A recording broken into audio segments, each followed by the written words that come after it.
গর্ভাবস্থায় গলা বুক জ্বালা খুবই সাধারণ সমস্যা, মূলত রাত্রিবেলা।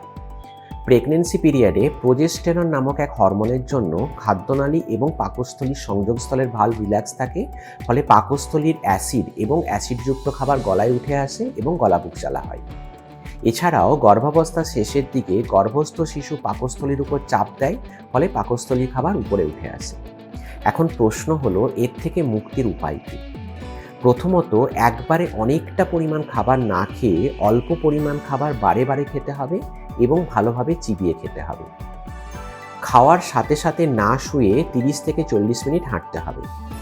অতিরিক্ত তেল মশলাযুক্ত খাবার এবং অতিরিক্ত কফি খাওয়া চলবে না।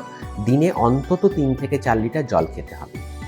শোয়ার সময় মাথার নিচে বালিশ রেখে মাথার দিকটা উঁচু করে শুতে হবে।